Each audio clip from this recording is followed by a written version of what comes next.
చెప్పమే.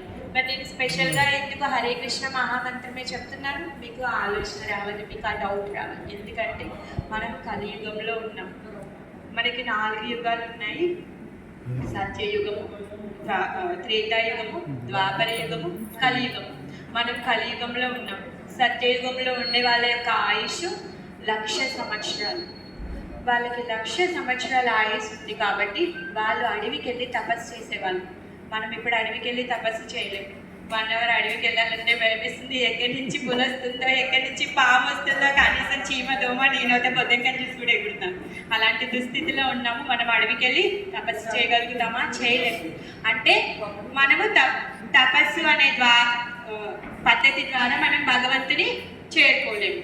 So మనం unfit, మనకు ఆ క్వాలిఫికేషన్ లేదు, చేయలేము, అయిపోయింది. తర్వాత త్రేతాయుగం వాళ్ళు చాలా పెద్ద పెద్ద యజ్ఞాలు చేసేవాళ్ళు. వాళ్ళ యొక్క ఆయుష్ వచ్చేసి 10,000 సంవత్సరాలు.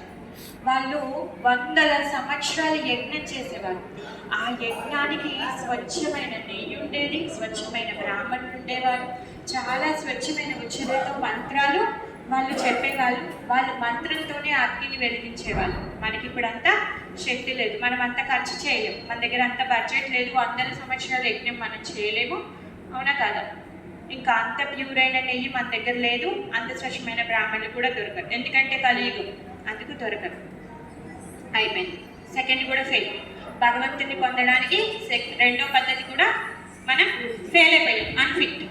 మూడోది ఇంకొకటి ద్వాపరయుగం. ద్వాపరయుగంలో చాలా పెద్ద పెద్ద గుళ్ళు కట్టించేవాళ్ళు. షోడశోపచారాలతో చాలా గొప్పగా భగవంతుడి యొక్క శ్రీ విగ్రహ ఆరాధన చేసేవాళ్ళు. మనం ఇప్పుడు చేస్తాం.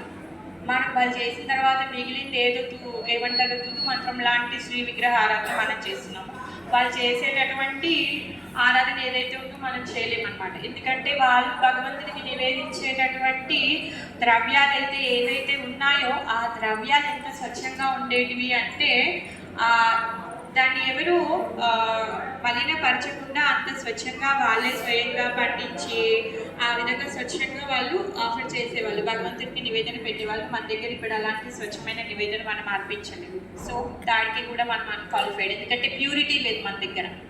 మనము చాలా ఘోరమైన స్థితిలో ఉన్నాం.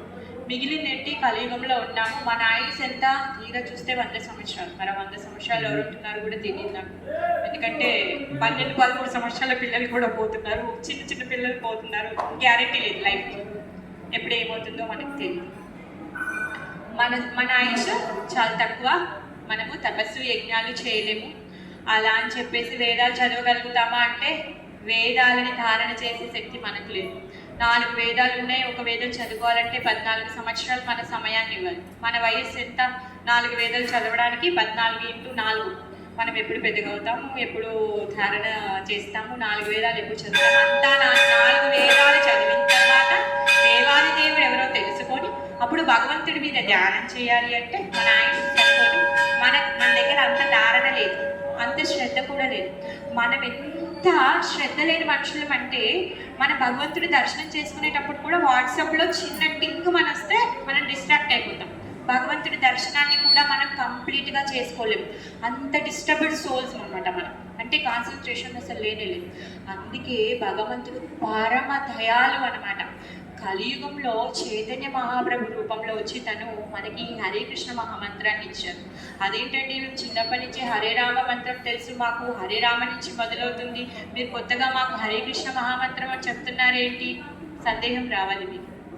ఎందుకు అంటే హరే రామ రామ రామ హరే హరే, హరే కృష్ణ కృష్ణ కృష్ణ హరే హరే. ఈ మంత్రాన్ని జపించాలి అంటే మనం బ్రాహ్మణులమై ఉండాలి, మన దగ్గర ఆ స్వచ్ఛత అనేది ఉండాలి. మన అందరికీ ఈ మంత్రాన్ని జపించే అర్హత మనకు లేదు. అందుకే మరి కలియుగంలో ఉన్న వాళ్ళు ఏంటి? తపస్సు చేయలేరు, యజ్ఞం చేయలేరు, యాగాలు చేయలేరు, పోనీ వేద పఠన చేయగలుగుతారా అంటే అది చేయలేరు. మరి వీళ్ళందరూ ఉద్ధరించాలి అంటే ఏం చేయాలి? భగవంతుడు కరుణామయుడు కాబట్టి స్వయంగా భగవంతుడు 500 సంవత్సరాల క్రితం చైతన్య మహాప్రభు రూపంలో వచ్చి ఈ మంత్రాన్ని తిరిగివేశారనమాట.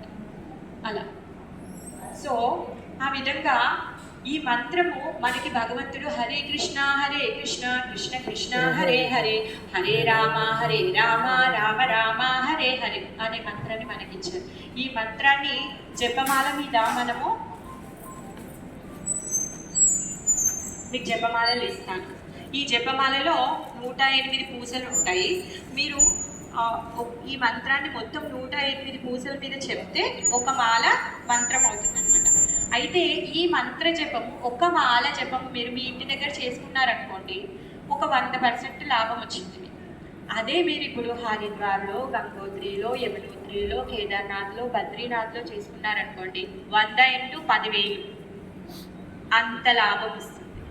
మీరు ఏమైనా మీ సమయాన్ని, మీ డబ్బులని ఇన్వెస్ట్ చేస్తే లాభాన్ని పొందాలని మీరు ఇన్వెస్ట్ చేస్తారు. ఎక్కడైతే బాగా లాభం వస్తుందో అక్కడ ఇన్వెస్ట్ చేస్తారు కదా.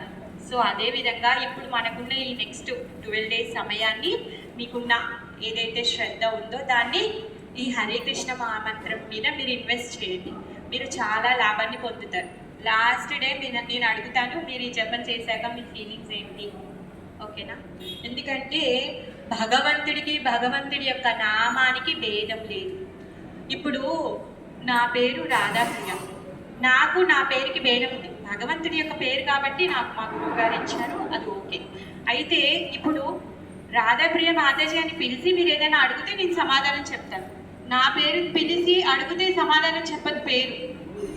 అదే భగవంతుడిని మీరు పిలిస్తే భగవంతుడి యొక్క నామం మీకు సమాధానం చెప్తుంది. ఎగ్జాంపుల్ ప్రహ్లాదుడు భగవంతుడి యొక్క నామ జపం చేసి వాళ్ళ నాన్న ఎన్ని రకాల హింసలు చేశాడండి.